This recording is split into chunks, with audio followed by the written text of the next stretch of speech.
Can you explain to us a little bit about what's happening between Israel, Iran, and the United States? Well, just give us a brief explanation of what's going on. Please introduce yourself, my friend. Thank you for the invitation, and thanks to all the audience watching us who are interested in topics that are truly important, and you'll soon understand why. This also affects you, and it's already affecting you. You just might not realize it yet. My name is Yaakov. I run a social media page called Jewish Philosophy. I'm a rabbi, a chemical engineer, and currently pursuing a master's in Jewish philosophy. I'm also a war veteran, and in this last war, since October 2023, I've served 300 days as a reservist. During the last Iranian missile attacks, I was called up, but thankfully, not this time. I got to spend more time with my family, including my newborn from a few weeks ago. That's my background and the topic of the war. Why does it coincide with so many global factors? First, because I don't know if you've seen the news, Iran began attacking countries in the region. Basically, they launched missiles at Dubai, Bahrain, Oman, Qatar, and Saudi Arabia this morning. And that seems to me to be one of the most serious moves they've made. I'll connect you in a moment. Why did they launch against Cyprus? And you know the distance between Iran and Cyprus. I think this is a demonstration that Iran is trying to make to show the public how far their missiles can reach. And that means Europe, because Cyprus is within reach of Europe. That's already quite a few kilometers that one of their missiles, the next generation, will reach Europe and so on. Of course, they're attacking Israel with hundreds of missiles, and it's estimated that they've launched about 1,500 missiles in the last 48 hours of war. And that's a lot. Do the math. How many missiles per minute is that? Either way, as I just explained to you, this means that an Iran that's attacking the whole globe has global implications. Why? Because what happened this morning, which I think is the most serious thing of all, is that Iran attacked Saudi Arabian oil platforms. And when they mess with oil, that's when they're messing with everyone, because you know that attacks like that affect everyone. We saw it in January, December. Protests in Iran, the Iranian people demonstrating for the Iranian government to fall. The Iranian people, not all of them, are the ones most pleased about United States and Israeli intervention in Iran. Obviously, there is a third of the Iranian people who are very pro-regime, but the vast majority of the population is anti-regime. So, are they happy? But what happened is that when there were protests, the Iranian regime started. I'm not going to say because of YouTube and YouTube's community guidelines, but you can understand the terrible things they did.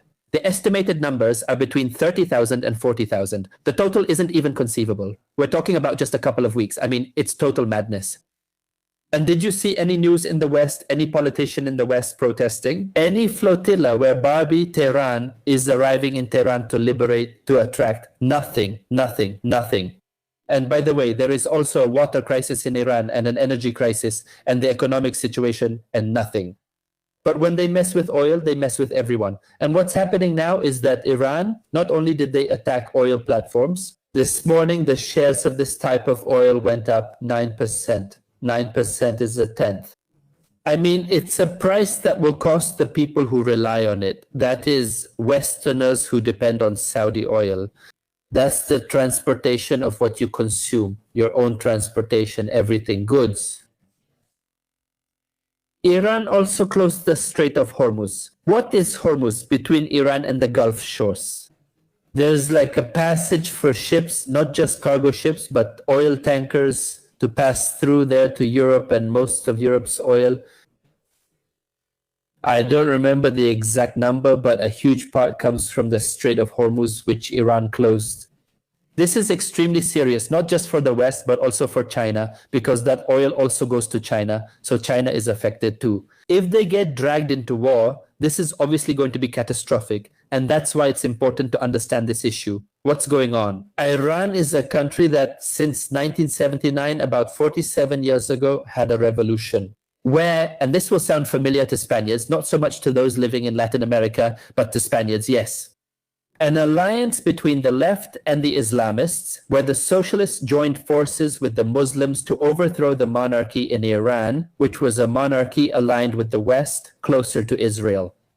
And there was a revolution where the socialists very genuinely joined with the Islamists and said, well, let's overthrow the Shah. Shah is the king of Persia, and they removed him from power. And what did the Islamists do the next day? They beheaded the socialists and took power. And that's why now it's the Islamic Republic of Iran, with no other factor involved. Of those promoted, obviously, by the left, because, for example, those who promote leftist values, or at least modern Western ones, and also from 79 Women who can vote, free women. What's the saying they use in the West? My body, my choice, all that. They have the freedom to dress as they want, no matter how short the skirt is. Let's put it that way. Exactly, whether it's a Tyrian disguised as a dog or not. That doesn't exist in Iran. In Iran, they literally use their technology. There is an artificial intelligence that detects if women who are driving have their veil uncovered, and they find them using artificial intelligence. I mean, instead of using those resources for something good, they use it for more religious oppression. And that's in Iran. Yeah, so people don't judge so easily. Iranians aren't fools, they're an ancient people. Persians are a people with a long history. If you're shallow in Spanish, Silicon Valley in the United States, where a lot of startups and all these technological innovation projects are developed, many of them are Persians. They're people who came from Iran but escaping from Iran. They're part of this wave. They didn't want to live under repression and escaped after the time of the Shah. That's why Iranians are people of considerable intellect. But using it in a way with religious fanaticism, it doesn't help anyone. And I say this as a rabbi, that in Judaism it doesn't. It's like there's a framework that tells you what the limits are. And what it means to cross into fanaticism and what doesn't in Iran explicitly is crossing into a theocracy. That is a government led by religious values, right? So what happens is that all those values are trampled on. And part of their Islamic vision is to create a global hegemony, because that's part of the vision in Islam in general. And even the moderate Muslim says this. They should also, in quotes, religiously agree with this. And it's that Islam should rule the whole world. It's like a rule that there must be a global caliphate. So is Iran doing that? Iran started playing geopolitical games over the last 4 decades and began to have influence in Lebanon, then in Yemen, in Iraq, in Syria. And they started to set up a whole domino effect and began to get closer to Syria and China and Venezuela, and to create this whole, let's say, geopolitical map to establish a hegemonic position. You don't have to believe me. You have to listen to the Arab world. For example, the King of Saudi Arabia, bin Salman himself. And to me, it seems like an oversimplification, but he said this phrase in a very recent interview. The Ayatollah, who is the highest leader of Iran, is like a religious figure, but he is also a political figure. Also, because for them it's intertwined that the Ayatollah is, he said at the time, it's the Ayatollah. He was already killed during this operation, but he said the Ayatollah is the new Hitler. Hitler was a dictator during World War II who caused millions of lives to be lost during it. The King of Saudi Arabia compares him to Hitler, which to me seems trivial. Hitler, let's not exaggerate. We're talking about 2 different worlds. But even so, for Muslims themselves to say that to Saudi Arabia, where Mecca is the central place of Sunni Islam, this is something very interesting. Just look at how Iran is bombing all the Arab countries in the Middle East to understand that we're talking about madness. But they're not completely crazy either. I repeat, we shouldn't judge Iran's actions as irrational. They're intelligent and know how to manage their geopolitics. They're pulling the world into war to save themselves.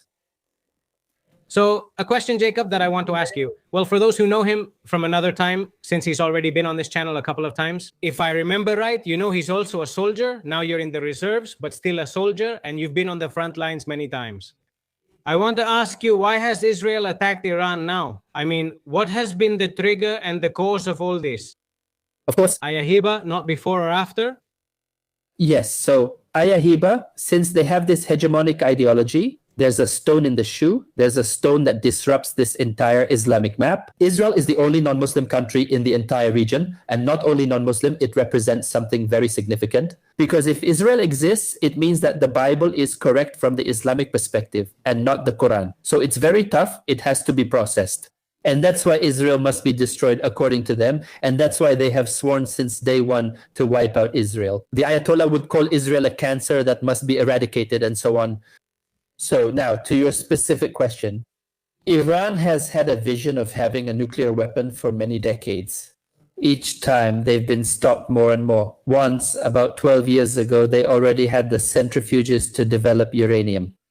Israel achieved it at a convention. What did they give it to them? A USB drive was given to a worker at that company. He didn't realize it. The USB was infected. He plugged it into the computer, and the computer had Israel's virus. And the virus made the centrifuges explode because it overheated them.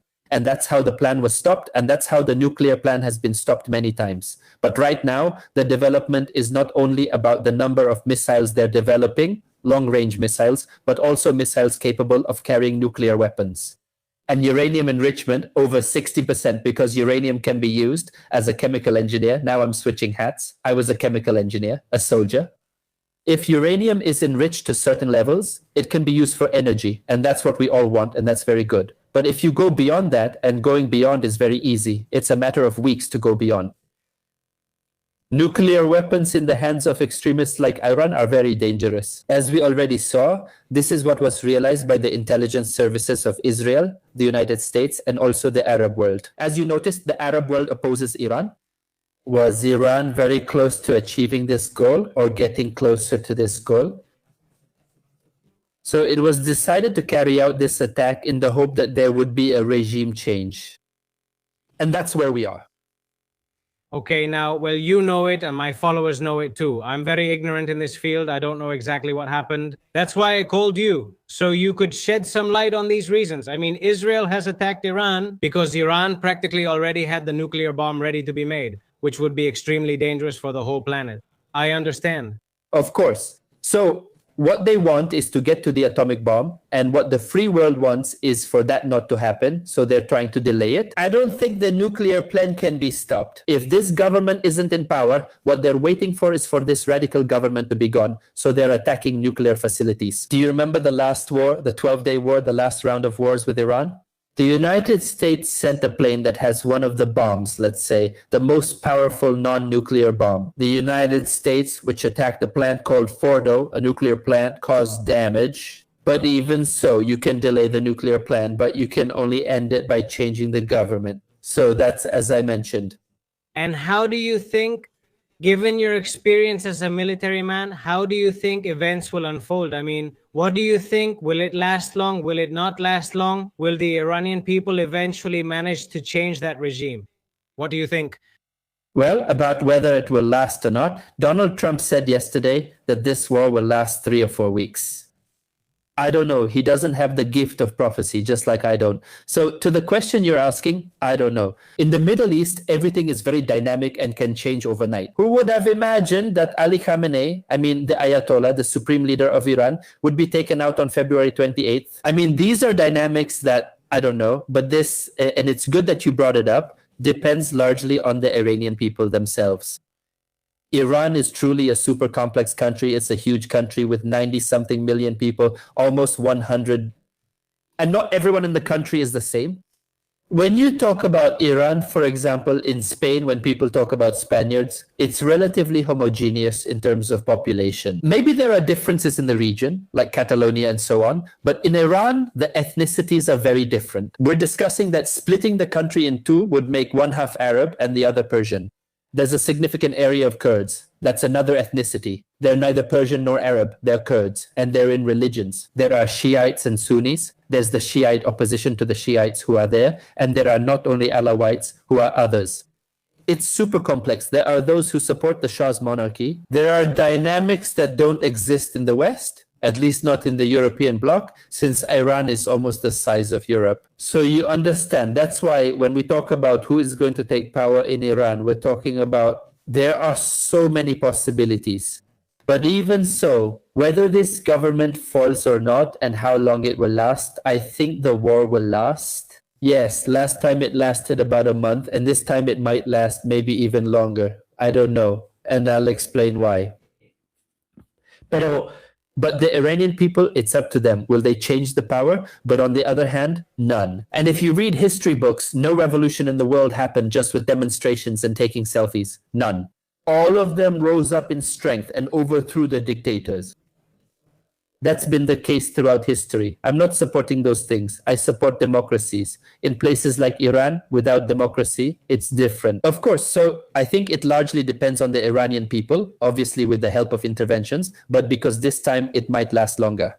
In the last war, they launched hundreds of missiles at Israel non-stop. But this time they're launching just a few missiles at each country. They launch one here at Dubai. They launch one there. And they have an arsenal of thousands. They have a huge arsenal, but they're sending one drone here, one drone. Why are they dragging it out so much?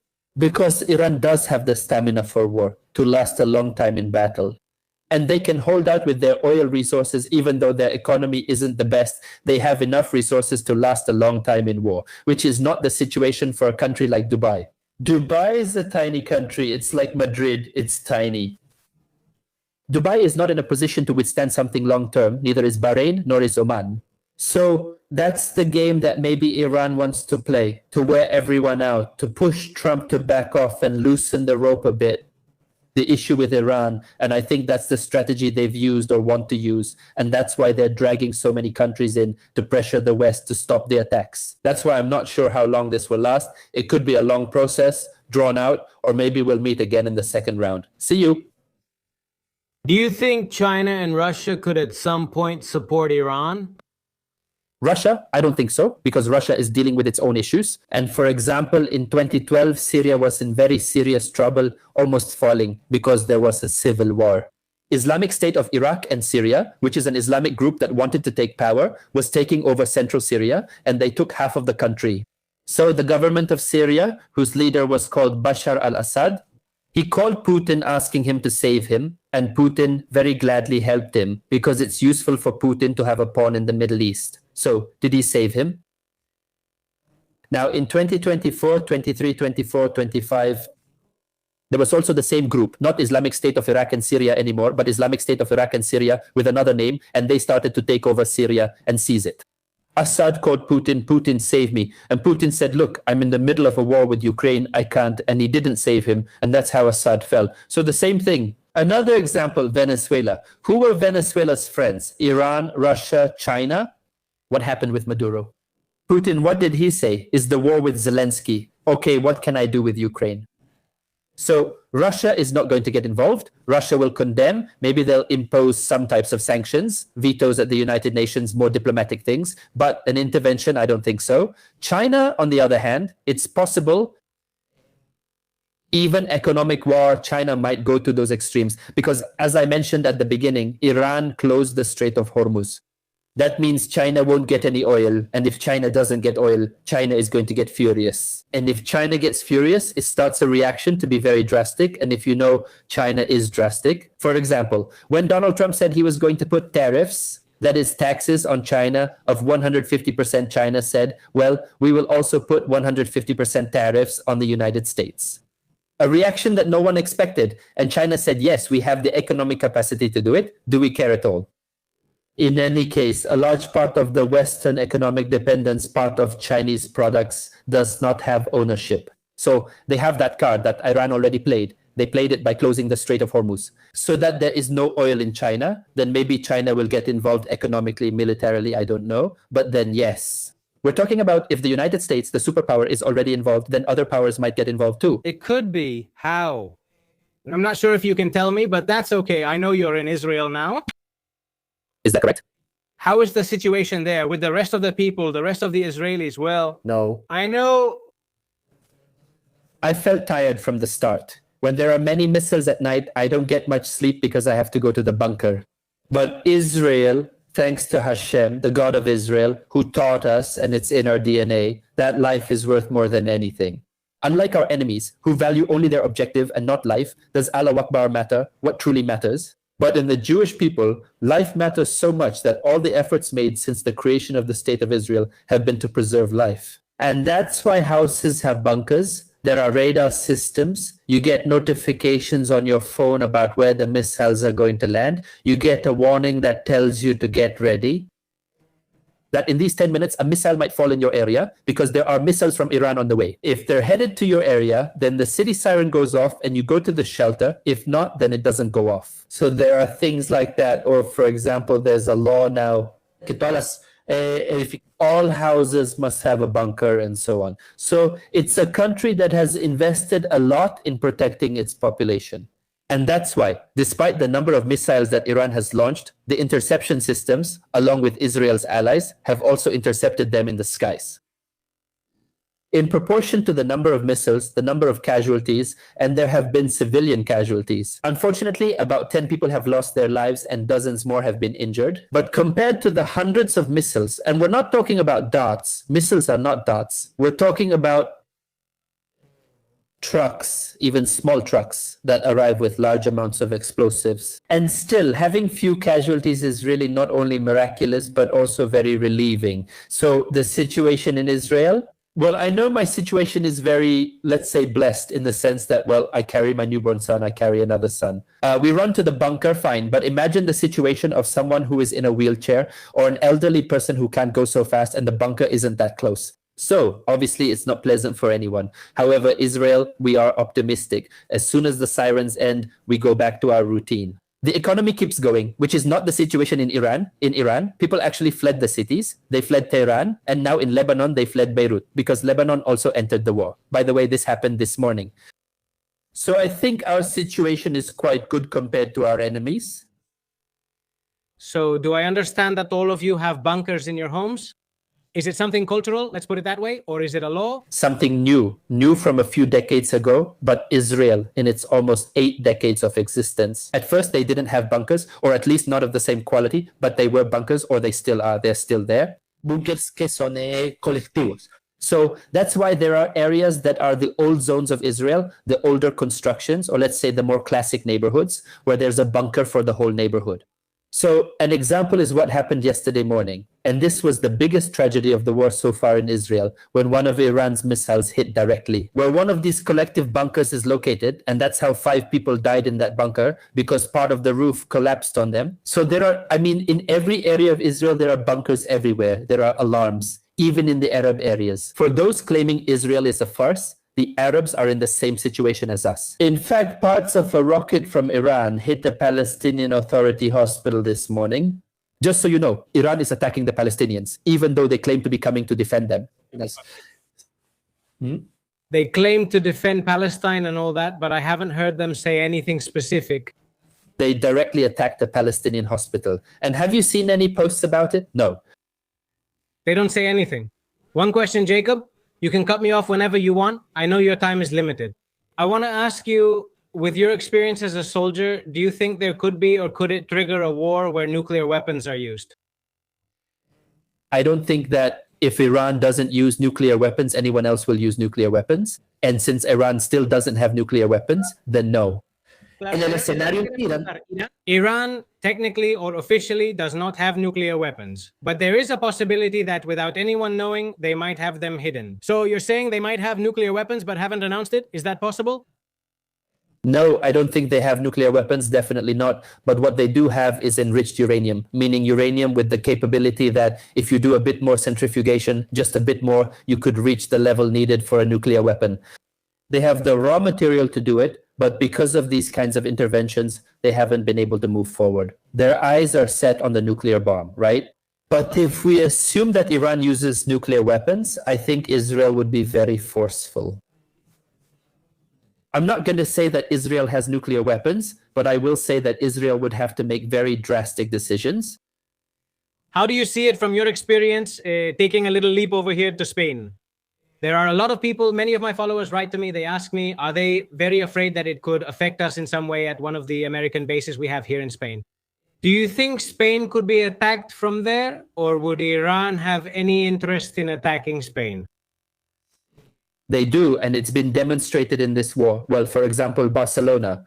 You know that during these last 2 years, Hezbollah cells have been found. What is Hezbollah? I'll tell you in a moment. Hezbollah cells manufacturing drones to carry out attacks in Barcelona. We're talking about one of the most touristic cities in the Western world. One of the most beautiful places. Or, well, it used to be one of the most beautiful places nowadays. I don't mean to offend anyone from Barcelona, but it's quite run down. It's like the analogy of a person who's young and doesn't realize how they're aging and then later looks at their photos. And Barcelona, because of poor management of, I don't want to say population, immigration, and letting it deteriorate, it got worse. But Barcelona, just imagine with Hezbollah cells, catching them red-handed, making drones. Hezbollah is a Shia Islamist group. The same religion, or, well, the same religious branch that they practice in Iran. And they are at the mercy of Iran because Iran is the one that finances them, trains them, everything. They are like their parents. Yes, so they are at their service, and any order given by Iran happens in Spain, for example, it happened in Argentina, where there were 2 terrorist attacks in the 90s where they destroyed an embassy, destroyed a Jewish center, and took the lives of 80 people. And with many people, yes, and we're talking about children, elderly people, I mean completely civilian targets, and this was at the hands of Iran. In fact, now Israel has wiped out the entire Iranian military culture. And the new officer in charge, because you know that when you eliminate ranks, the lowest rank has to move up to the rank that just became available. He's one of those responsible for one of these attacks in Argentina, the attack on the Asociación Mutual Israelita Argentina. So in a scenario like this, isn't it possible in Spain? Spain has already experienced terrorist attacks like the M11 in Madrid. Yes, on the frequency modulation in 2004. Yes. Which were due to religious ideologies. Also, there were shootings at the synagogue on Barmis. And these are things that Europe is not exempt from. And the question is if. And that's one of the things that, with all due respect, apologies to the Spaniards watching us, but a government that decides to distance itself from the world's superpower in cybersecurity and espionage, which is Israel, to go with whom? For what? So that all these crazy people come in who are already being let in just to win. The voters of Irene Montero, who said she would replace them with the fascists, meaning the average Spaniard. Yeah, you know what I'm talking about? Yes. That Irene Montero said. We're going to naturalize, to give them, yes. I think she said the fascists. Because of immigrants? Yes. And look, that's fine. The Jews are a people of immigrants. The Jews didn't have a country for 2,000 years until 1948. We are a people of immigrants. Okay, but the immigrants you like to welcome aren't as pleasant as we Jews were. Yes, we're talking about people who are a bit more radical than that, so that's really the issue. So a scenario where Spain finds itself in trouble, yes, I see that as very possible. And it's even more possible because, and this was said by a politician, and also speaking of Irene Montero, it's her husband. His name is Pablo Iglesias. He was asked, why do you accept it if Iran is funding it? And he said, look, we're in politics and we have to ride contradictions because he says we can't. It's true that Iran is a regime that oppresses women and everything Iran does wrong. And it's true that we can. We supposedly believe that women should have rights, but we have to ride contradictions. What is he saying? Yes, we receive money from Iran. Iran finances Podemos. That's what he's saying. In other words, it matters a little. It oppresses the ideological contradiction. What matters is the money that finances it. So yes, Iran already has or is trying to have a tentacle in Spain. So to your question, these are scenarios that are not far off. As they say here in Spain, throw me bread, call me a dog and throw me bread. You know? I mean, you already want me for yourself. You already feed me, you know? Yes, exactly. And well, I have to leave. If you'll excuse me. Yes. Exactly. And let them know that the world is going to be a better place. That's what all our literature says. The prophets of Israel said it. Isaiah said it. The day will come when the lamb will live with the tiger and everyone will live in peace. A person will put their hand in the snake's den and will not be bitten. These are metaphors that the world will be at peace. And the world will also be at peace with the Persians. Because you know that, or if you have read the biblical story, Israel. We were expelled by Babylon, Then Persia came and conquered Babylon, and a king named Cyrus the Great. He allowed the Jewish people to return to our land, and that was called the Edict of Cyrus. It's an event that really happened, historically speaking, and that's how the Jews returned to rebuild Judea. So again, our ancestors from the Persians, from Cyrus the Great, and those of the Jews. In the time of Mordecai and all these events, we had this friendship. The Iranian people are close to Israelis. We aren't enemies. Religious radicalism is dangerous, and that's what we fight. But I assure you, there will be peace. Now, a big greeting, Diego. Thank you for inviting me, and may there be peace for everyone. Thanks for having me. See you next time, Jacob. Take care, my friend.